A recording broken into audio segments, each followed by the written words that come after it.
Alright, so I'm going to teach you guys how to beat Horde mode on the insane difficulty. So just set up a private match, set it for insane, and you want to have these mutators. This is important.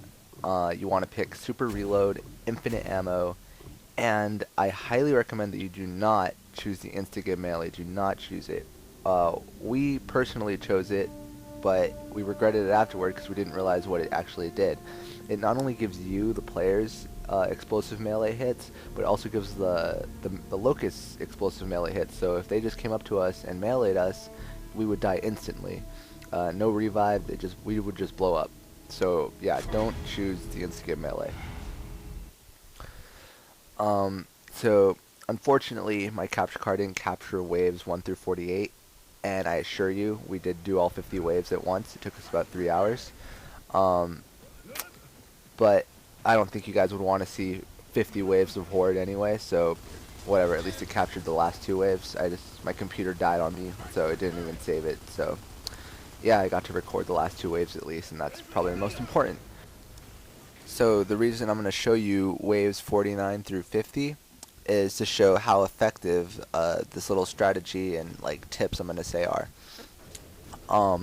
So every player that in the room wants to have the Lancer Nasher combo.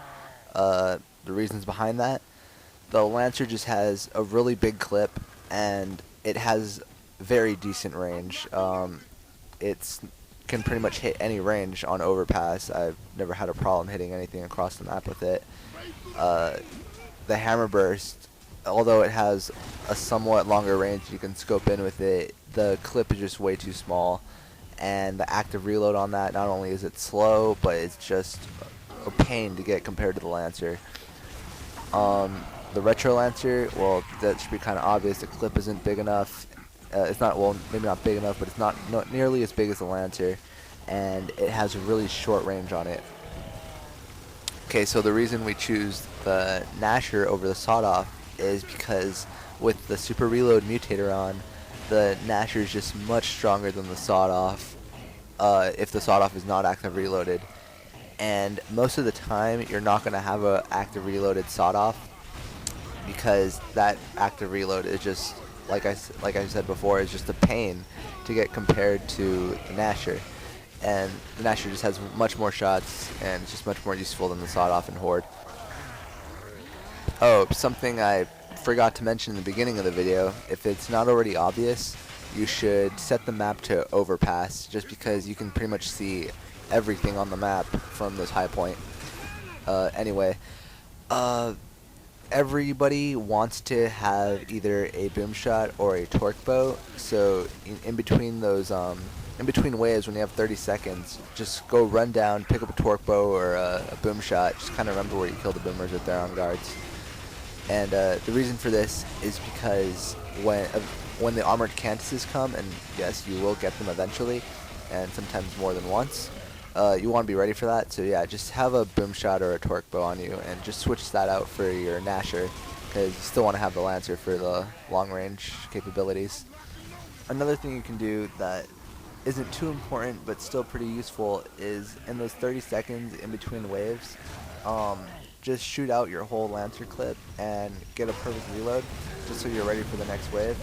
The way the super reload mutator works is that once you get that perfect reload, it will not run out like in versus mode, where if you get an active reload, it runs out eventually. Like this one, in Horde mode, it'll actually just stay with you forever. Anyway, something that is important is you want to save all your money that you get for each wave for the higher rounds. You want to go as long as possible without spending any of your money, just because around rounds 40, I'm going to say about 45 to 50, you're definitely going to want to use barriers, just because those tickers are relentless. You do not want to get hit by one ticker because they just down you instantly. You might even want to spend some money on barriers rounds 35 through 40, but yeah, we actually didn't even spend money till like the 40s, so I highly recommend you just save your money for barriers. That's pretty important because you do not want to get hit by random tickers. Another thing that's really important and that's pretty nice to know is you don't have to actually do all the waves 1 through 50 all at once. You can do them at separate times, separate games. You can do it on different maps. I know this because I actually played with my friends at first, and I only played waves, I want to say 46 through 49 on overpass. Then he switched to wave 50 for on the map trenches. So I played 46 through 49 on overpass, played wave 50 on trenches. Then like the next day, I hosted my own game, invited some other friends. I played waves 1 through 45 on Insane, and I actually got the Onyx medal at the end of wave 45. So you don't need to do all the waves all at once, and you can actually do them on different maps. So yeah, it's pretty helpful to know. So like, say somebody has to leave, or you guys want to stop playing at some point, you can actually just come back and finish it later. Okay. Okay, so there's just two more things I want to talk about. And the first thing is the boss waves. Sometimes you're just going to get unlucky, and you're going to get something like the lambent berserker. We got the lambent berserker about 5 or 6 times before we finally got like something like the brewmock, where we could actually just shoot at it instead of having to wait for it to open its stomach and have all the locusts run up on us. If you do have this problem, you have two options. You can either just keep playing until you get a different boss and just finally win, or option B, exit out.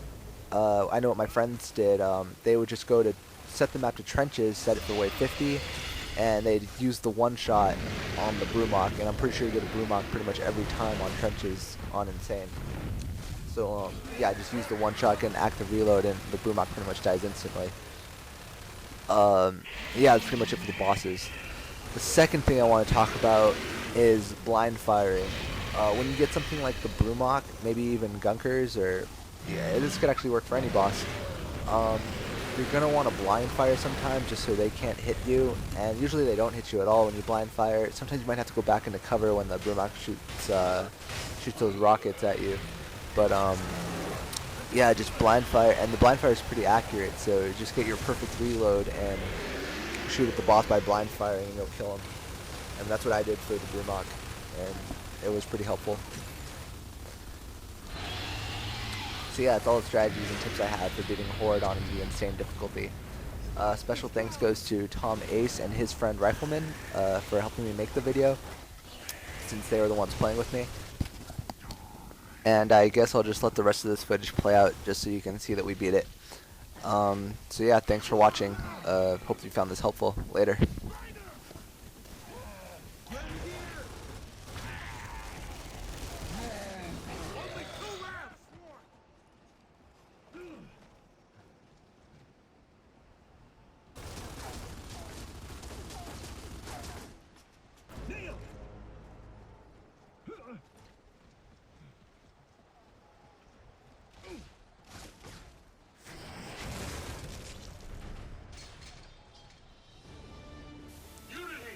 Oh, one thing I should probably point out, the reason you don't see me getting the Onyx medal at the end of this video is because I already had the Onyx medal for completing Horde on Insane before I made this video.